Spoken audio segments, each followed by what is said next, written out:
امام احمد بن حنبل کا بڑا خوبصورت واقعہ ہے. ایک دن وہ صبح اٹھے, فجر کی نماز پڑھی, اور فجر کی نماز پڑھ کے نا ان کو ایسی فیلنگ آئی کہ میں نا اپنے گھوڑے پہ سوار ہوتا ہوں اور کہیں نکل جاتا ہوں. تو وہ گھوڑے پہ بیٹھے اور ایسے ہی مطلب ہی نیور ڈیڈ دیٹ, یہ ان کی عادت ہی نہیں تھی کہ صبح اٹھ کے فجر کی نماز کے بعد گھوڑے پہ بیٹھ کے روانہ ہو جانا. نکل پڑے اور یہ بھی نہیں پتا کہاں جا رہے ہیں, بس رینڈملی وہ جس طرح کبھی کبھار موٹر سائیکل لے کے نکل جاتے ہیں نا, کبھی موڈ ہوتا ہے تو پتہ چلتا ہے 2 hours لیٹر گلی پہنچے ہوئے. تو وہ بس ان کو مطلب کوئی پلاننگ نہیں تھی, صبح اٹھے فجر کی نماز پڑھی, ذکر اذکار کیا, گھوڑے پہ بیٹھے روانہ ہو گئے. ہو سکتا ہے وہ چنگ لگے میں جو پراٹھے والا ہے نا وہ دعا کرتا ہو. ہاں صحیح بات, مجھے زیادہ سے ملا دیا. آپ اسپوائلر الرٹ کر دیا راہل. تو خیر اینی وے, امام صاحب جو ہے گھوڑے پہ بیٹھتے ہیں, نکل جاتے ہیں, ایک گاؤں پہنچے, جا کافی مطلب سمجھے کہ مڈ ڈے ہو گیا تقریباً. تو گاؤں پہنچے تو وہاں پہ جا کے دیکھا ایک مسجد سی بنی ہوئی ہے. تو آپ نے وہاں پہ نا پڑاؤ ڈالنے کے لیے کہا چلو میں تھوڑی دیر ریسٹ کر لیتا ہوں, تب تک زور کی نماز کا ٹائم ہو جائے گا.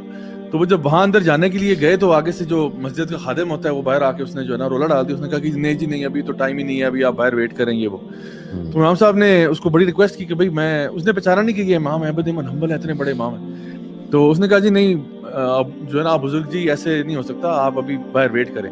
تو ابھی یہ بات چیت چل رہی تھی تو ایک بندہ وہاں سے گزرا. اس نے کہا کیا ہو گیا یار, کیوں ان کو تنگ کر رہے ہو بابا جی کو؟ تو اس نے کہا جی دیکھیں یہ ابھی مسجد کھلی نہیں ہے, یہ پہلے سے اندر آنا چاہ رہے ہیں اور کہہ رہے ہیں میں نے پڑھا. انہوں نے کہا بابا جی آپ ان کو چھوڑیں, آپ میرے ساتھ آئیں. تو وہ شخص جو ہے وہ امام احمد بن حنبل کو اپنی دکان پہ لے گیا. دکان کیا تھی, اس کا تندور تھا, اور تندور پہ اب اس نے کہا کہ جی میں چلیں میں ابھی جو ہے نا روٹی شوٹی لگاتا ہوں, اتنی دیر آپ وہ کھائیں, اتنی دیر زور کا ٹائم ہو جائے گا تو پھر ہم نماز پڑھ لیں گے. تو اب امام صاحب اس کو دیکھ رہے ہیں, وہ روٹیاں لگا رہے ہیں تندور میں. اب جب روٹیاں جو لگا رہا ہے نا تو وہ کچھ نا اس کا منہ ہل رہا ہے, زبان چل رہی ہے اس کی. تو امام صاحب نے ویسے آؤٹ آف کیوریوسٹی پوچھا کہ یہ آپ کیا پڑھ رہے ہیں, میں پوچھ سکتا ہوں یہ کیا ذکر کر رہے ہیں آپ؟ اس نے کہا کہ جی یہ میں استغفار کر رہا ہوں. تو امام صاحب نے کہا آپ کو اس سے کوئی فائدہ ہوا ہے؟ انہوں نے کہا جی بہت فائدہ ہوا ہے. کیا فائدہ ہوا ہے بھائی؟ فائدہ یہ ہوا ہے کہ میرا جو یہاں پہ تندور بہت سارے ہیں, مطلب میرا ایک نہیں ہے, بہت سارے ہیں, لیکن آپ دیکھیے گا کہ ابھی زور کی نماز کا وقت آئے گا نا تو اس تندور پر رش لگا ہوگا.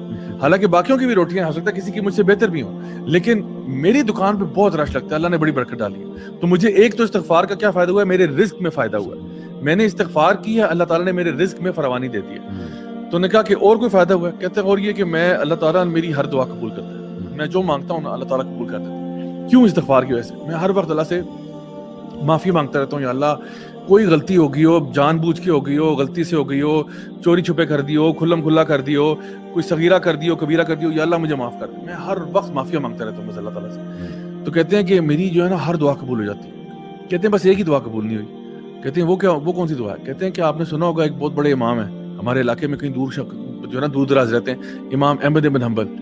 تو امام صاحب تھوڑا ہو گیا کہ بھئی یہ کیا بات کرنے لگے. کہتے ہیں آپ نے نام سنا ہوگا؟ ان کا ہاں سنا. تو میں امام احمد بن حنبل. اور کہتے ہیں خدا کی قسم آج میں فجر کی نماز پڑھ کے نکلا ہوں نا, مجھے نہیں پتا میں کیوں نکلا ہوں, لیکن لگتا ہے ایسے کہ جیسے اللہ تعالیٰ نے مجھے اٹھا کے تیرے پاس بھیج دیا کہ تو کیوں امام صاحب کے پاس آئے گا, امام صاحب خود تیرے پاس آئیں گے, کیوں؟ تمہاری استغفار کی وجہ سے. سو استغفار جو ہے نا اس کو آپ نے انڈر ویلیو نہیں کرنا. استغفار بہت بڑی چیز ہے. آپ جو استغفار کرنے والا ہے, جیسے سورہ نوح کی آپ نے آیتیں بتائیں, اللہ تعالیٰ فرماتا ہے میں یعنی اللہ تعالیٰ تمہارے لیے خزانوں کے دروازے کھول دے گا. اور نہ صرف کہ اللہ تعالیٰ تمہاری توبہ قبول فرمائے گا, تمہیں گناہوں کو معاف کرے گا, اللہ تعالیٰ تمہارے گناہوں کو نیکیوں میں بدل دے گا, اللہ تعالیٰ تم سے محبت کرنے لگے گا. ان اللہ یحب التوابین و یحب المتطہرین. اللہ تعالیٰ تمہارے رزق میں فراوانی عطا فرمائے گا.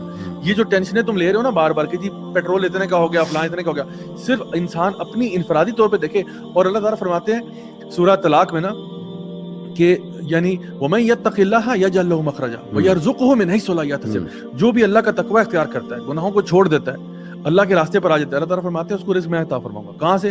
اس کو مصیبتوں سے بھی نکالوں گا جن میں وہ پھنسا ہوا ہے, اور رزق دوں گا وہاں سے جہاں سے اس نے سوچا بھی نہیں ہوگا. سو چلو ابھی کلیکٹیو کی آپ بات چھوڑو, پیٹرول ادھر ہی ہے جدھر ہے, لیٹ سپوز, ٹھیک ہے, جہاں پہ بھی پہنچ گیا ادھر ہی پہنچا گیا, اس سے بھی اوپر جا رہا ہے. اگر آپ استغفار کرنے والے بن جائیں اور اللہ کے راستے پہ آ جائیں, اللہ تعالیٰ وعدہ کرتا ہے, یہ میرا وعدہ نہیں ہے 2 نمبر قسم کا فراڈ وعدہ, یہ اللہ کا وعدہ ہے قرآن مجید. اللہ تعالیٰ فرما رہا ہے تو تقوی والا بن, تجھے مصیبتوں سے میں نکالوں گا, تجھے رزق میں ادھر سے رزق دوں گا جہاں سے تو نے سوچا بھی نہیں ہوگا. آپ کو لگتا ہے نہیں میرا رزق جو ہے نا وہ میری جاب سے آ سکتا ہے, 1-2 میں نے انویسٹمنٹس کی یہاں سے آ جائے گا, اور میں بھی شاید یہ کوئی میرے کوئی یعنی ورثاء میں جو ہے نا آگے کوئی ہیں جو فوت ہونے والے شاید دل سے تھوڑا سا آ جائے. آپ نے یہ 4 بار کیلکولیشن کی, اللہ تعالیٰ فرماتا ہے نہیں, تیری کیلکولیشن میں وہ چیز ہے ہی نہیں. میں جہاں سے دوں گا نا وہ سورس تو نے سوچی بھی نہیں ہوئی ابھی تک, تیرے وہم و گمان میں بھی نہیں ہے. کیوں؟ کیونکہ تو استغفار کرنے والا ہے, تو گناہوں سے توبہ کرنے والا ہے. دیکھو گناہ سارے کرتے ہیں, ٹھیک ہے نا, everybody makes mistakes. This is what the Prophet صلی اللہ علیہ وسلم said کہ سارے ابن آدم جو ہے نا خطا کار ہیں, لیکن اچھا خطا کار کون سا ہوتا ہے؟ جو توبہ کر لیتا ہے. تو پھر اگر یہ چھوٹا سا فارمولا ہے, میں نے اتنی بڑی لمبی چوڑی کو بات ہی نہیں ہے, چھوٹی سی بات ہے, ایک استغفار کی چیز کو اپنی لائف میں لے کے آئیں, پھر دیکھیں سی دا کوٹ ان کوٹ میجک